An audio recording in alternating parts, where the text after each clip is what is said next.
दोस्तों सब प्रेम नमस्कार। मैं सर्वदेव सिंह उर्फ डॉक्टर सर्वदेव सिंह आचार्य कलाम, अधिवक्ता, हाई कोर्ट इलाहाबाद, दत्तक पुत्र, महामहिम राष्ट्रपति भारत, शोधक एवं प्रशिक्षक, शारीरिक मानसिक योगाभ्यास एवं प्रणाम, राष्ट्रीय संयोजक अध्यक्ष, भारतीय इंसाफ पार्टी। दोस्तों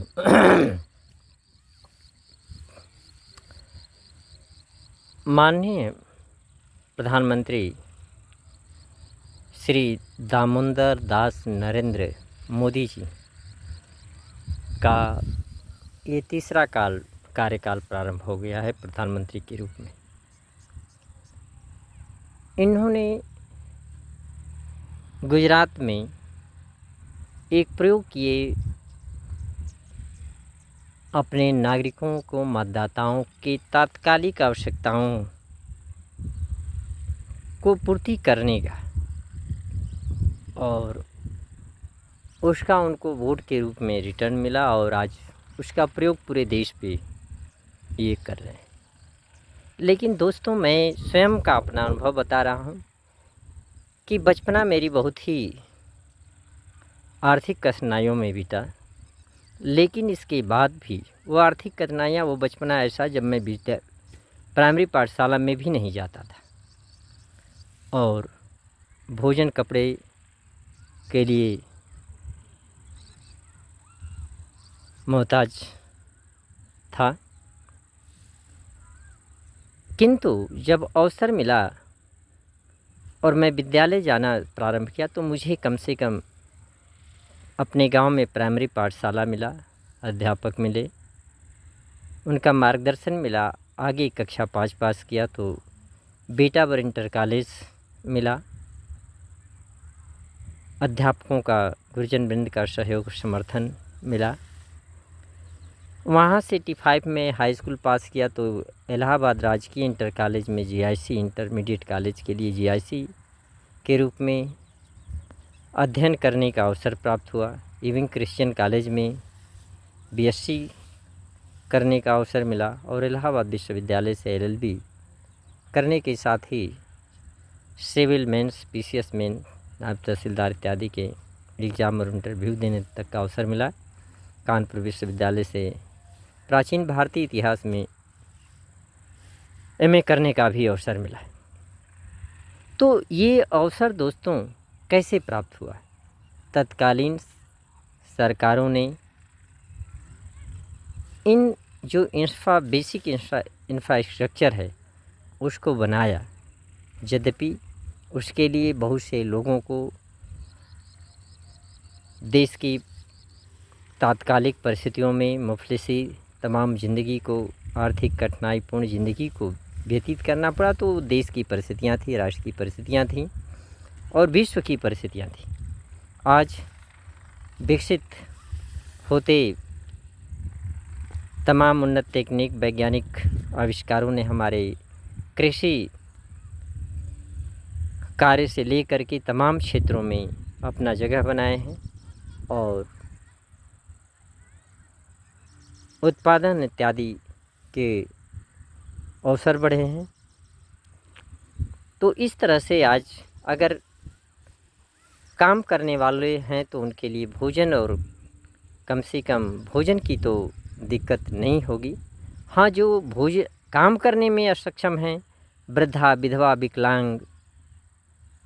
तो ऐसे लोगों के प्रति सरकार का दायित्व है और ऐसे ही लोगों के प्रति सरकार को अपने दायित्वों का निर्वहन करते हुए बच्चों को, जो कि चाहे वो किसी भी कास्ट कम्युनिटी के हों, कोयरी, काशी, यही, गडरिया, पासी, पंडित, ब्राह्मण, ठाकुर, जो परिवार अपने आर्थिक परिस्थितियों में अपने बच्चों को अपने व्यवस्था के अंतर्गत कपड़े, भोजन, संतुलित भोजन, पुस्तकें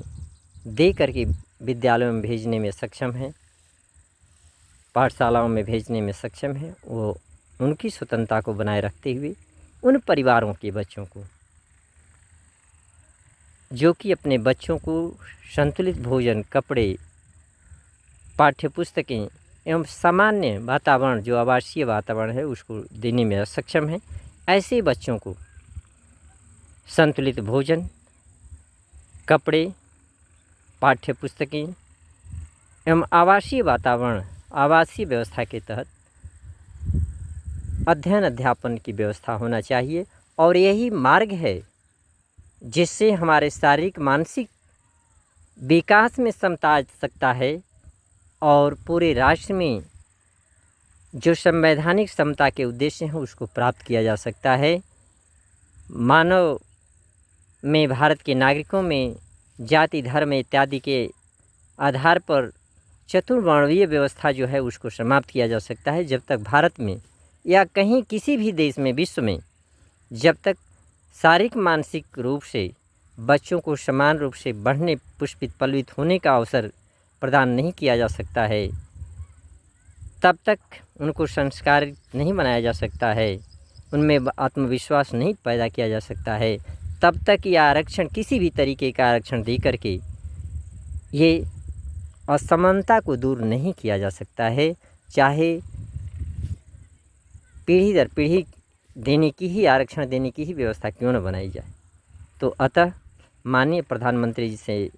नम्र अनुरोध है, सभी पार्टियों से नम्र अनुरोध है, सभी नागरिकों से अनुरोध है, सभी मतदाताओं से अनुरोध है कि पूरे राष्ट्र में एक समान शिक्षा व्यवस्था को लागू करने के मांगों को समर्थन प्रदान करें, सहयोग प्रदान करें और ये फफूंदी की तरफ बढ़ रहे समाज असमानतापूर्ण शिक्षा व्यवस्था को समूल नष्ट करने के लिए प्रयास करें। शेष राष्ट्र में दूरगामी इंफ्रास्ट्रक्चर को बढ़ाए जाने की ज़रूरत है। कृषि क्षेत्र में, जिन क्षेत्रों में सिंचाई जल की व्यवस्था नहीं है, वहाँ पर कैनाल सिंचाई इत्यादि की व्यवस्था, उर्वरक, आवागमन इत्यादि इन चीज़ों के आवागमन साधनों को, और बढ़ते हुए शहरों में बढ़ते हुए आवागमन, रिक्शा, थ्री व्हीलर, जिससे कि तमाम प्रदूषणपूर्ण स्थिति पैदा हो रही है, इन व्यवस्था पे नियंत्रित करने के लिए एक सार्वजनिक, पब्लिक सेक्टर में आवागमन की व्यवस्था हो, जिससे स्वतंत्रतापूर्ण ढंग से ट्रैफिक जाम इत्यादि प्रदूषण, ध्वनि प्रदूषण, वायु प्रदूषण इत्यादि से लोगों को बचाया जा सके। इन्हीं बातों के साथ मैं सर्वदेव सिंह उर्फ डॉक्टर सर्वदेव सिंह आचार्य कलाम आप सभी को सप्रेम नमस्कार।